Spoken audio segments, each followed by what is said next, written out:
तो जैसा कि मैंने पिछले कंपैरिजन वीडियो में आप लोगों से प्रॉमिस किया था, Tecsun R9700DX world famous analogue radio का मुकाबला लेकर मैं आ गया हूं पैनासोनिक के RF562 DD2 रेडियो से। और इसने आपको पिछले वीडियो में जब टेक्सन R9700DX और पगारिया 5 बैंड का मुकाबला था, इन दोनों के बीच में से आपने इसकी झलक देख ली थी उस दिन। और वायदे के अनुसार आज मैं इन दोनों का कंपैरिजन वीडियो लेकर आ गया हूं। अब ये कंपैरिजन कई मायनों में महत्वपूर्ण है। एक तो ये कि ये दोनों वर्ल्ड फेमस रेडियो हैं, जो पैनासोनिक का RF562 DD2 रेडियो है ये भी, और जो टेक्सन का R9700DX है ये भी। दूसरी बात, ये एक प्योर एनालॉग रेडियो है आपका, और ये जो है ये एक DSP बेस्ड रेडियो है। और DSP चिप्स जो होती हैं वो विशेषकर FM के रिसेप्शन में बहुत ज़्यादा सहायक हो सकती हैं अगर अच्छी कोई चिप यूज़ की गई हो तो। और मीडियम वेव और शॉर्ट वेव पे संभवतः कोई आवश्यक नहीं है, लेकिन संभवतः उनका उतना जादू नहीं चलता है। जैसा कि हमने इस रेडियो को देखा था, शॉर्ट वेव पर कमजोरियां इसके आगे हमारे आगे आई थी। तो इन्हीं दोनों रेडियोज़ को मीडियम वेव बैंड पर और फिर शॉर्ट वेव बैंड पर भी कंपैरिजन करेंगे हम, किंतु आज का जो कंपैरिजन है वो है FM बैंड पर। इसके अलावा ज़्यादा समय ख़राब नहीं करेंगे, आप तक ये वीडियो किसी दूसरे दिन पहुंच रहा है, किंतु मैं अभी टेक्सन R9700DX का मुकाबला पगारिया 5 बैंड क्रेटा से करके हटा हूँ, और इसने वहाँ पर 12 FM स्टेशन पकड़े थे। सो RF562 DD2 को 12 या इससे अधिक स्टेशंस पकड़ने हैं। चलिए करते हैं ट्यून।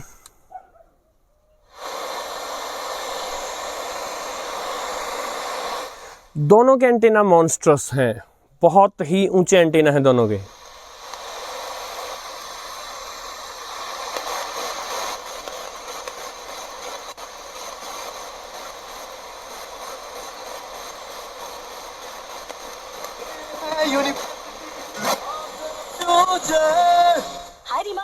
पहला अंतर देखिए एक एनालॉग और एक DSP रेडियो का। जब उसको हम ट्यून कर रहे थे तो जैसे ही पहला स्टेशन आया और वहाँ पे आपने ट्यूनर को रोक दिया वहीं का वहीं और हो गया ट्यून। लेकिन इसमें आपको आगे पीछे करके और मुश्किल से एक जगह स्थिर करना पड़ता है, किंतु सेंसिटिव ज़्यादा होते हैं रेडियोस। एक FM स्टेशन हो गया।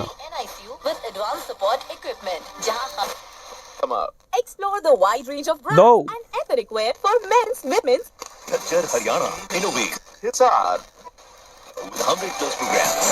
तीन,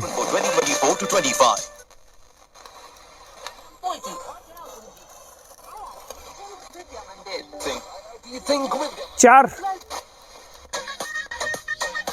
5,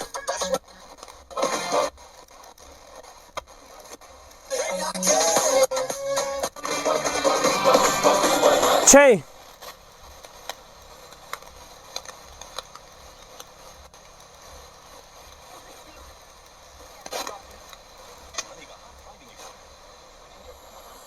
7, जीवन जीने का तरीका है, उसमें हम कुछ बदलाव ला सकते हैं जिससे कि हमारा ब्लड प्रेशर कम हो सकता है। 9, जो पूरा पौधा है 10 जी। तो पानी तो कुछ है नहीं। हाँ, कुछ दवाई नहीं दे, 11 अपना वजन है वो नियंत्रण।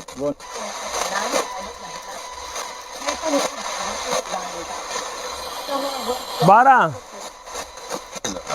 हमें जरूरत है इस चीज की। 0120 13 सुने कि या 14 सिर्फ मेट्रो की नहीं से छोट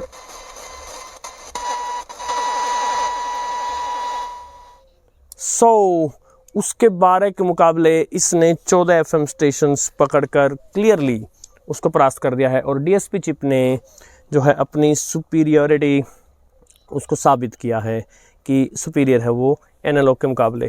किंतु एनालॉग रेडियो की ट्यूनिंग, उसका साउंड भी, ये सब सुनने का अपना ही अलग मज़ा होता है। और ये भी मुझे कहना होगा कि जो स्टेशंस पकड़े हैं सभी वो पैनासोनिक पर क्लियर हैं। अब मीडियम वेव पर इन दोनों का कैसा क्या रहेगा, और फिर शॉर्ट वेव पर अब देखिएगा। शॉर्ट वेव स्पेशलिस्ट है ये हमने जो सीरीज़ की शुरुआत की है, इसके वीडियोस की शुरुआत की है, वो FM बैंड से की है, किंतु आप इसको मीडियम वेव और फिर शॉर्ट वेव बैंड पर आने दीजिए और तब किसी भी रेडियो के लिए इसको परास्त करना मुश्किल होगा। और विशेषकर हम देखेंगे टेक्सन का ही जो R9012 है उसके मुकाबले ये कहाँ ठहरेगा, और जो भारतीय पगारिया या दूसरे रेडियो जो हैं VMAX वगैरह उनके मुकाबले ये कहाँ ठहरेगा। और साथ ही इन कंपैरिजन वीडियोस के बीच ही जल्द ही आपके समक्ष आएगा एरोमा रेडियो का रिव्यू, और उसके बाद कंपैरिजन के मैदान में एरोमा भी आ जाएगा।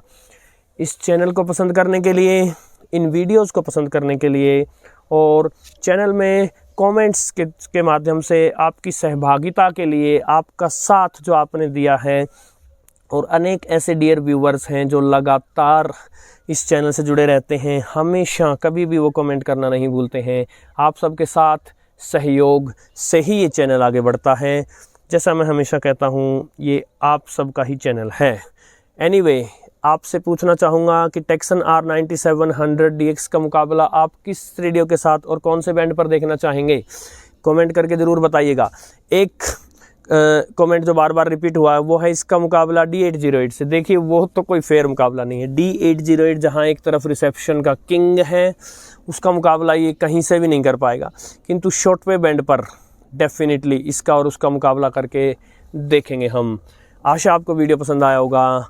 नमस्कार साथियों।